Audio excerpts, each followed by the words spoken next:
लोकशाही मराठीच्या बातमीचा इम्पॅक्ट पाहायला मिळतो। एसटी चालकांच्या मद्यपानाविरुद्ध कडक पावलं उचलण्यात आली आहे। बस चालकांची मद्यपान चाचणी अनिवार्य करण्याचा निर्णय आता घेण्यात आला आहे। मुख्यालयाकडून कठोर निर्देश मिळाल्याची माहिती 25 जानेवारीला परिवहन मंत्री प्रताप सरनाईक यांनी अचानकपणे परळ बसस्थानकाला भेट दिली आणि त्यावेळी चालक वाहक विश्रांतीगृहांमध्ये अनेक ठिकाणी मद्याच्या रिकाम्या बाटल्या आढळल्यात। तसेच काही कर्मचारी मद्यपान केल्याचं देखील आढळून आलं आणि याच पार्श्वभूमीवर राज्यातील सर्व आगारात कर्तव्यावर जाण्यापूर्वी आता चालकांची ब्रेथ अॅनालायझर चाचणी अनिवार्य करण्याचे निर्देश मंत्र्यांनी दिले। त्यानुसार कर्तव्यावर असताना मद्यपान करणाऱ्या एसटी चालकांविरुद्ध कठोर आणि तातडीची कारवाई करण्याचे स्पष्ट निर्देश राज्य परिवहन महामंडळाच्या मुख्यालयाकडून देण्यात आले। प्रवाशांच्या सुरक्षेला सर्वोच्च प्राधान्य देत ही मोहीम अधिक काटेकोरपणे राबविण्यात येणार आहे। कर्तव्यावर जाण्यापूर्वी चालकांना मद्यपान केले नसल्याची खात्री करणं आता अधिक सक्तीचं करण्यात आलं आहे।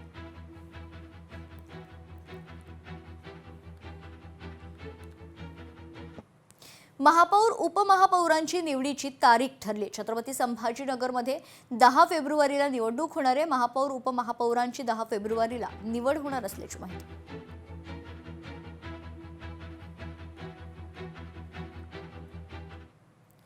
सोनं आणि चांदीच्या दरात पुन्हा विक्रमी वाढ करण्यात आली। 24 तासात सोनं 14,000 रुपयांनी महागले। चांदीच्या दरातही 25,000 रुपयांनी वाढ झाली। सध्या 1 तोळा सोनं जीएसटीसह 1,82,000च्या वर तर 1 किलो चांदीचा दर जीएसटीसह 4 लाख पार पोहोचलाय।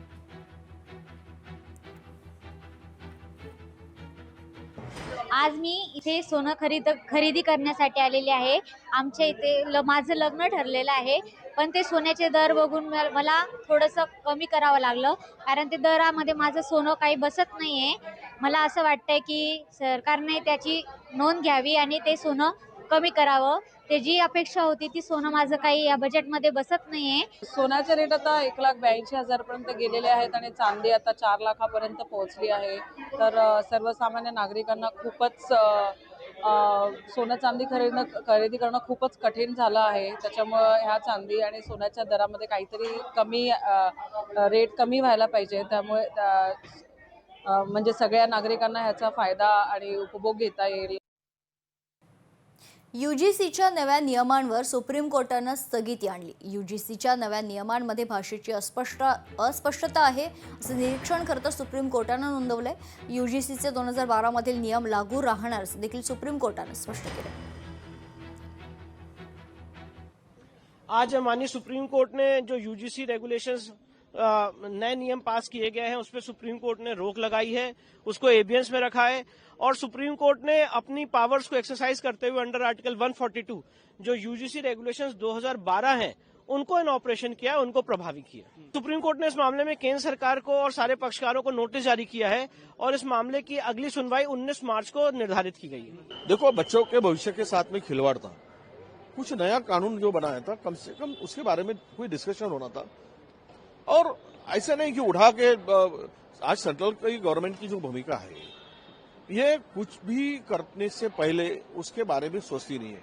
ठीक है, आपके पास में पूरा सेंट्रल में आपके पास में मेजोरिटी है, आप बहुत ताकतवर हो, इसका मतलब ये नहीं कि जो आप करें वही सही होगा। आज सुप्रीम कोर्ट को मैं बहुत ही उनके प्रति आभार व्यक्त करता हूं। उनके डिसीजन को उन्होंने स्टे किया गया पर यह कैंसल होना चाहिए, ये अभी स्टे हुआ है। तो उसको अभी सुप्रीम कोर्ट ने स्टे दिया है, तो अब उस पर केंद्रीय शिक्षा मंत्रालय ने एक एफिडेविट देना है। तो उस एफिडेविट में वो अपनी बाजू रखेंगे कि क्या नियम है, क्या होने वाला है। और यूजीसी कोई रिजिड, केंद्र का शिक्षा विभाग के रिजिड है, बदलेंगे नहीं ऐसा नहीं है।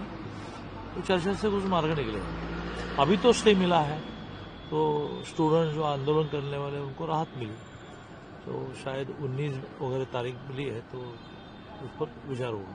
यूजीसी ग्रँड कमिशनच्या ज्या रेग्युलेशनला आज सर्वोच्च न्यायालयाने स्टे दिलेला आहे 19 मार्च पर्यंत, एका अर्थाने ते बरं झालं आहे, कारण जो काही वादळ उठलं होतं ते निश्चितपणे शांत व्हायला ते मदत होईल। पण तो खऱ्या अर्थाने असं जरी असलं तरी 2012चा जो कायदा होता तो त्यांनी कंटिन्यू केलेला आहे। निश्चितच तो एक चांगला कायदा आहे, परंतु सध्या स्थितीमध्ये जो काही स्टे मिळाला आहे 19 मार्च पर्यंत, तो खऱ्या अर्थाने हे जे वादळ शमण्यासाठी त्याचा उपयोग होईल। लोकशाही मराठी ऐका, पहा, जागरूक रहा.